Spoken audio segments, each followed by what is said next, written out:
سنیں گے ناظرین عمران پرتاپ بری کی نظم. اس سے پہلے بتا دوں دوستو بنگلہ دیش کی سینا میں ہوا بڑا بدلاؤ, حجاب میں نظر آئے گی مہیلائیں سینک. چلے پہلے سنتے ہیں عمران پرتاپ بری کی نظم. تو آپ سے گزارش ہے ویڈیو کو لائک کیجیے اور چینل کو ضرور سبسکرائب کیجیے. تم کو دیکھا تو سانسوں نے مجھ سے کہا یہ وہی ہے. ایسا بھی ہے بہت اچھے لگتا ہے.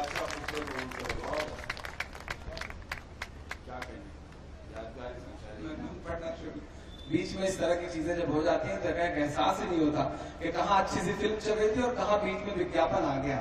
لیکن یہ سب بھی ضروری ہے. ہاشم نے مالا پہنائی ہے, اس مالے کے بڑے معنی ہیں. اس معنی کو سمجھتے ہوئے بات پڑھتا ہوں صاحب کہ تم کو دیکھا تو سانسوں نے مجھ سے کہا یہ وہی ہے جسے تھا تلاشا. بہت شبد حیران ہے ویکت کیسے کرے, ہونٹ کیسے کہے میں ہوں پیاسا بہت. میں بھی خود کو سمندر سمجھنے لگوں, میں بھی خود کو سمندر سمجھنے لگوں. تم جو مل جاؤ آ کر ندی کی طرح میری آنکھوں کا پرستاؤ ٹھکرا کہ تم مجھ سے یوں نہ ملو اجنبی کی طرح. آخری بند پڑھتا ہوں اس گیت کا. ہندی کویتا ہو, اردو شاعری ہو. محبوبہ کے چہرے کو جب بھی تولا گیا یا اس کی اپما دی گئی تو کہا گیا کہ تمہارا چہرہ چاند جیسا ہے. میں ایک نیا پریوگ کرتا ہوں, اگر سچ لگے تو دعا دینا کہ چاند چہرے کو سب شاعروں نے کہا, میں بھی کیسے کہوں چاند میں داغ ہے. چاند چہرے کو سب شاعروں نے کہا, میں بھی کیسے کہوں چاند میں داغ ہے. دودھ میں تھوڑا سندور مل جائے تب تیرا چہرہ اسی طرح بے داغ ہے.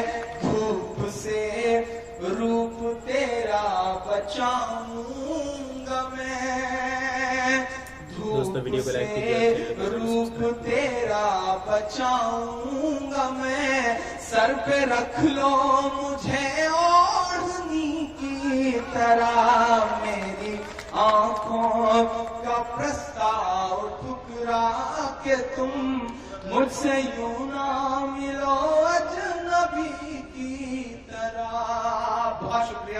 ناظرین عمران پرتاپ بری کی نظم سننے کے بعد آپ اپنی رائے میں کیا کہنا چاہتے ہیں وہ نیچے کمنٹ باکس میں ضرور بتائیں. حضرت عقبہ بن عامر رضی اللہ عنہ فرماتے ہیں کہ میں نے رسول اللہ صلی اللہ علیہ وسلم کو ارشاد فرماتے ہوئے سنا, قرآن کریم آواز سے پڑھنے والے کا ثواب اعلانیہ صدقہ کرنے والے کی طرح ہے اور آہستہ پڑھنے والے کا ثواب چھپ کر صدقہ کرنے والے کی طرح ہے. فائدہ اس حدیث شریف سے آہستہ پڑھنے کی فضیلت معلوم ہوتی ہے. یہ اس صورت میں ہے جبکہ ریا کا شبہ ہو.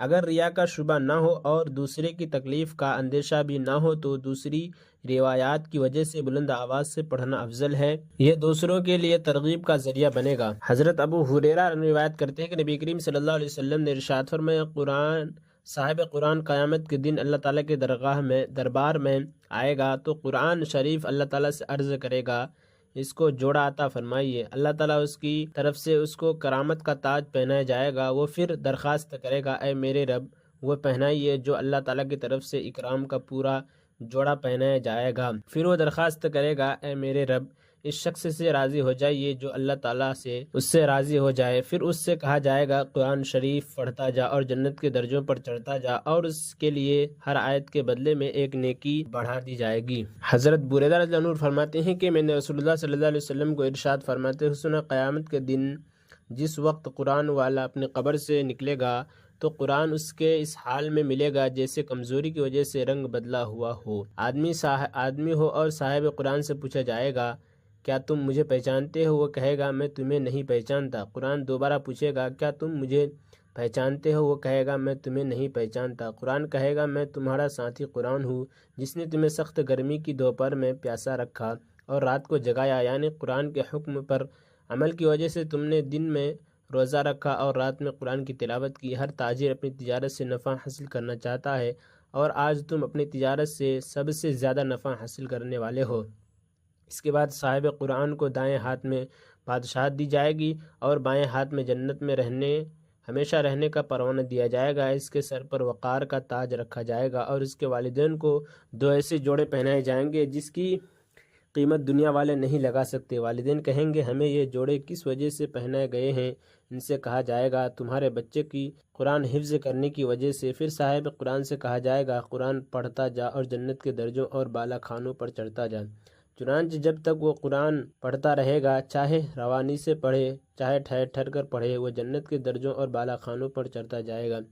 قرآن کریم کا کمزوری کی وجہ سے رنگ بدلے ہوئے آدمی کی شکل میں قرآن والے کے سامنے آنا در حقیقت یہ قرآن والے کا ایک نقشہ ہے۔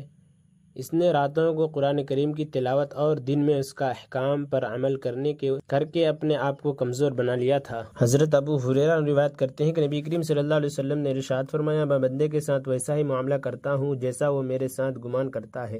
جب وہ مجھے یاد کرتا ہے تو میں اس کے ساتھ ہوتا ہوں، اگر وہ مجھے اپنے دل میں یاد کرتا ہے تو میں بھی اس کو اپنے دل میں یاد کرتا ہوں۔ اگر وہ میرا مجمع میں ذکر کرتا ہے تو میں اس کے مجمع میں بہترین یعنی فرشتوں کے مجمع میں اس کا تذکرہ کرتا ہوں۔ اگر بندہ میری طرف ایک بالشت متوجہ ہوتا ہے تو میں ایک ہاتھ اس کی طرف متوجہ ہوتا ہوں۔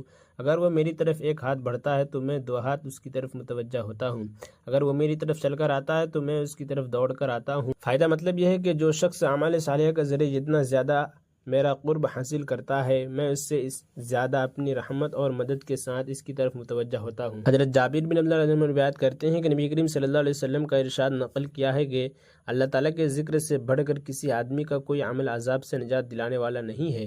عرض کیا گیا اللہ کے راستے میں جہاد بھی نہیں؟ آپ صلی اللہ علیہ وسلم نے ارشاد فرمایا جہاد بھی اللہ تعالیٰ کے عذاب سے بچانے میں اللہ تعالیٰ کے ذکر سے بڑھ کر نہیں، مگر یہ کہ کوئی ایسی بہادری سے جہاد کرے کہ تلوار چلاتے چلاتے ٹوٹ جائے، پھر تو یہ عمل بھی ذکر کی طرف عذاب سے بچانے والا ہو سکتا ہے۔ اور عمران پرتاپ گڑھی سے جڑی خبروں اور نظموں کے لیے ہمارے اس چینل کو ضرور سبسکرائب کریں۔ ملتے ہیں کسی اور ویڈیو میں ایسے نئی نظم اور نئی خبروں کے ساتھ، تو جب تک کے لیے دیجیے مجھے اجازت اور رکھیے اپنا خیال۔ آپ دیکھ رہے تھے سنہرے لفظ اور میں آپ کے ساتھ محمد ثاقب۔ السلام علیکم۔